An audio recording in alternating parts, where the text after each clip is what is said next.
So let's say someone held me at gunpoint and told me I had to create a body weight workout that lasted only 30 minutes. And for this made up scenario, I am allowed to use some pieces of equipment, it just can't take away from it being a body weight exercise. Now, in order to keep it within 30 minutes, we're going to have to put some limitations in place. The first one being is we can't do too much volume or sets. We're going to have to increase the intensity instead to make it so it's maybe like 2 sets per exercise with limited rest times. Also, the number of exercises will have to be reduced, that way we can fit it in. And for the rep speed, we're going to keep it simple by just going 3 seconds in each direction and making sure the transition from one direction to the other is nice and easy. And for each exercise, we're looking to get to momentary muscular failure, or normally positive failure, where you're going through the contraction part of the lift and you can't do it anymore. With body weight exercises, this could become a problem. For easier exercises, but I'm going to go over the ones I would still pick when doing this setup. So now for the workout, we are going to start out with a quick warm-up, and this will simply be 5 reps of body weight squats. Now once the warm-up is complete, we're going to target our first exercise, and this is going to be the split squat. This exercise is great at hitting nearly the entire lower body. Our quads, hamstrings, and glutes are going to be worked in this one exercise. However, you are doing one side at a time, so I want you to start with your weak side, then move to strong side immediately after finishing the first side. And for this, we have 2 total sets with 90 seconds of rest. So this is what's going to happen. You do your weak side, immediately to strong side, then you do the 90-second rest. So that will allow us to recover a little bit before moving back to, again, the weak side, strong side. Once 2 sets are done, you're moving on to exercise number 2. And for exercise number 2, we're going to be doing the pike press, aiming to target the shoulder muscles. Of the exercises, this is the one I like the least just because it's hard to get into position. Most people will struggle with this exercise, and it's just one that's also harder to progress if you do decide to add weight later on. I know we're limiting what we can do here,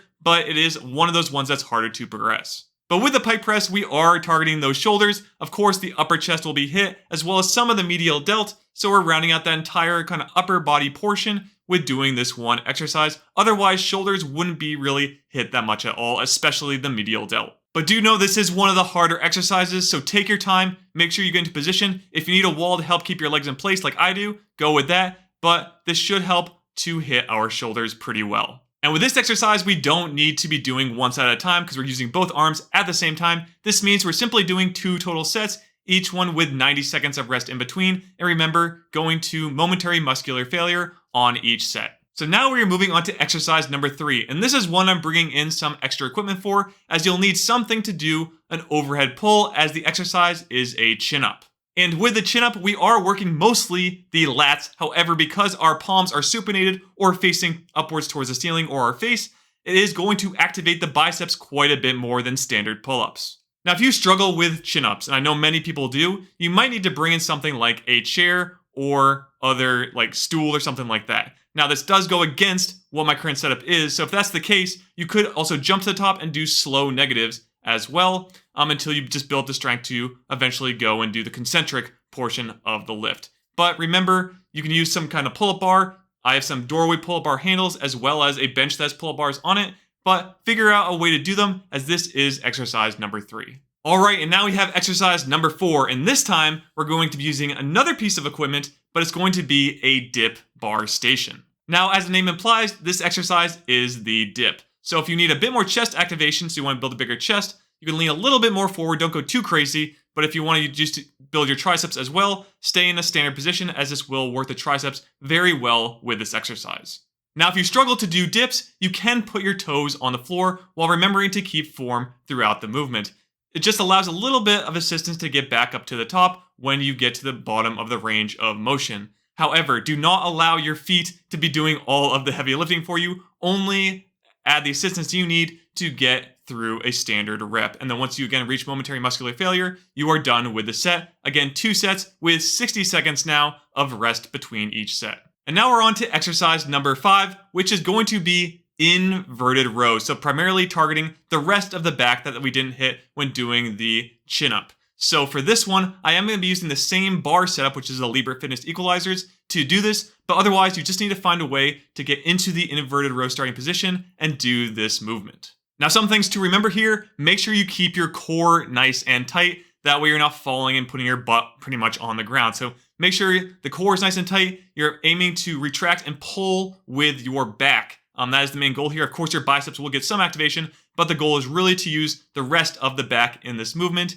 until you can't do it anymore while staying in good form. And now on to our sixth and final exercise. And this is one that is an isolation movement as we're working the calf muscles with calf raises. Now for this one, I did also decide to do it on each side. So you're gonna start again your weak side and move to your strong side immediately following it. So again, we have 2 sets. You'll do one side then the other. That's 1 set. Take a 60-second rest and then do it again for your second set. However, if you do calf raises normally and you fail before 15 total reps with both legs at the same time, do that. And then once you reach 15 for the set, then maybe look into, for your next set, do one side then the other. So it's really up to you on how you want to do this, but I do recommend probably doing one side and then the other, as calves tend to be one of those areas that can take quite a beating. Now, if you follow the prescribed rep speed, number of sets, and the rest between each set, this would take you just on the 30-minute mark. So you could go into an app like Hex, like I use, set it all up and do it that way. And again, it would be just about 30 minutes. I'd maybe do this 2 to 3 times a week, and you should be good from there. Now, in this made-up scenario, if this person allowed me to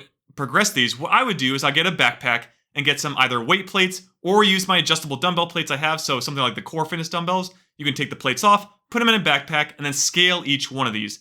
The only problem is that the pike press is one of those exercises that's awkward with a backpack. So if you do this, make sure it has straps to hold the backpack in place and that there isn't enough give in the backpack so where the plates fall when you're doing the actual pressing, they don't hit you in the back of the head. Now for me, I personally don't only use body weight in my workouts. I actually use dumbbells quite a bit and then sometimes even resistance bands.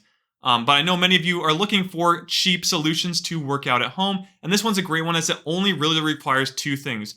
A way to do overhead pulling movements, which you could do like a doorway pull-up bar or like the bench I have that has a pull-up bar on it, or a dip bar station where you can do dips and inverted rows. That's really all you need. Feel free to take a look at the videos I have on screen for some of the items I have, but with that, remember to be fit and game on.